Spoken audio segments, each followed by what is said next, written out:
L'un des plus gros problèmes que j'ai eu dans ma longue aventure pour devenir le meilleur hacker fut de savoir par où commencer. Par quel langage, par quelle formation, etc. On est tous passés par là. Au début, tu es déterminé, prêt à apprendre le JavaScript en une matinée. Tu regardes un tutoriel qui, ma foi, m'a l'air très instructif. Et puis, tu te retrouves à regarder des vidéos de châteaux mignons. Regardez. Désolé. Bref, le début est très difficile, surtout quand on ne sait pas par où commencer. Mon nom est Lenaïk, et aujourd'hui, je vous explique comment apprendre à programmer. Allez, c'est parti.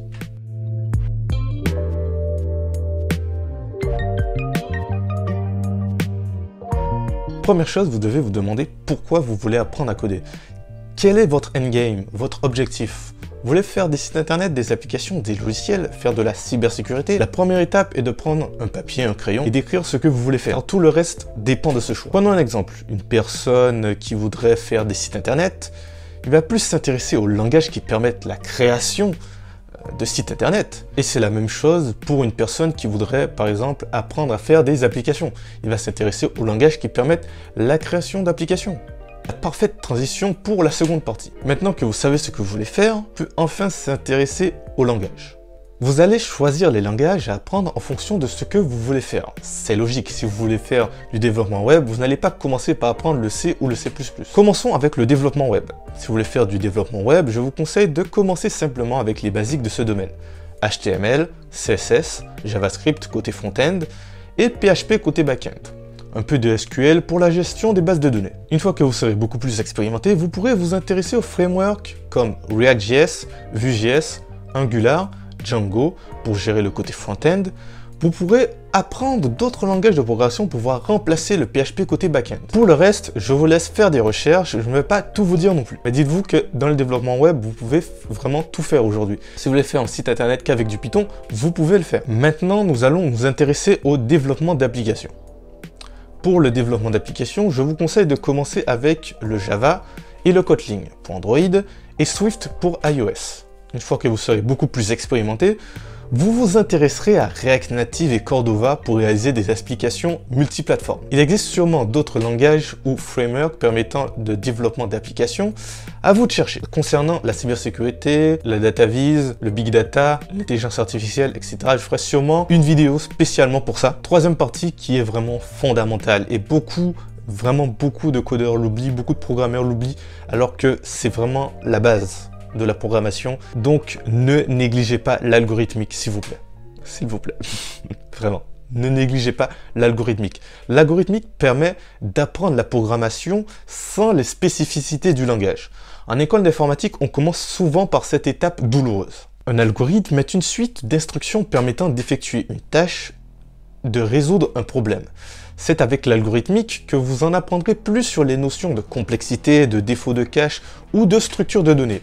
Et vraiment, la notion de structure de données, elle est fondamentale. L'algorithmique vous permettra de développer votre logique en faisant abstraction de la technique. En réalité, ce qui compte vraiment, ce n'est pas le langage que vous utilisez, c'est ce que vous avez écrit. C'est la logique qu'il y a derrière, en fait.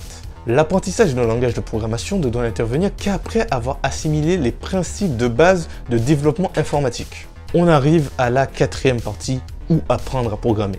Vous avez deux solutions, les cours en ligne ou une formation classique en école, en licence, à l'université, etc. Si vous souhaitez apprendre en autodidacte en ligne, je ferai sûrement une autre vidéo avec beaucoup plus de précision. Mais en tout cas, je peux vous conseiller des sites internet ou des chaînes YouTube qui sont vraiment pas mal. Pour commencer, on a Open Classroom, qui est un très bon site d'apprentissage. Vous avez une liste très vaste de formations. Ensuite, on a GraphicCart, qui est à l'origine un YouTuber. Il a néanmoins un site internet qui est vraiment très bien fait. Donc je vous le conseille. Ici, je me suis concentré sur les formations françaises, mais chez nos amis anglais, il y a aussi énormément de formations intéressantes. Vous pouvez aussi acheter des e-books et des livres. Là aussi, il y a pas mal de formations intéressantes. Dernière partie qui est pour moi aussi très importante, c'est la pratique. C'est bien d'apprendre un langage de programmation, mais le plus important reste d'utiliser ces nouvelles compétences dans les cas pratiques. Pratiquer reste le meilleur moyen d'apprendre. Et ouais. Si vous ne faites que regarder des vidéos sur le Java sans avoir écrit une seule ligne de code, vous n'arriverez à rien. Mon conseil, c'est de faire beaucoup de projets. Faites vraiment beaucoup de projets. Faites, je sais pas, un tic-tac-toe. Faites une horloge en ligne. Je ne sais pas. Mais faites des projets. En plus, vraiment, ça peut vous être utile, par exemple sur un CV, présenter vos projets. Ça encore une autre information, je ferai sûrement une vidéo sur ça aussi, je ferai beaucoup de vidéos quand même. Je ferai sûrement une vidéo sur ça aussi, mais le fait d'avoir des projets, c'est vraiment quelque chose d'important sur un CV. Ne négligez pas le fait de faire des projets, de pratiquer surtout. Trouvez-vous un groupe d'amis qui font du code, codez ensemble, créez des choses. En fait, vous avez un pouvoir de création monstrueux, comme je le disais dans ma dernière vidéo qui va apparaître ici. Voilà. You know? Comme je le disais dans ma dernière vidéo, vous avez un pouvoir de création vraiment incroyable. Donc, utilisez-le en fait. Créez des choses. Même si vous allez foirer, on s'en fout. Créez des choses en fait. Utilisez vos compétences pour faire des choses. Par exemple, automatiser des tâches. Créer une application qui va vous aider. Je sais pas, créer des applications qui vont vous être utiles. Vous avez des problèmes pour réviser, vous ne savez pas comment faire pour, on va dire, faire des fiches de manière productive et rapide. Créer une application pour faire des fiches. C'est un exemple, mais bon, voilà. Vous avez un pouvoir de créativité monstrueux.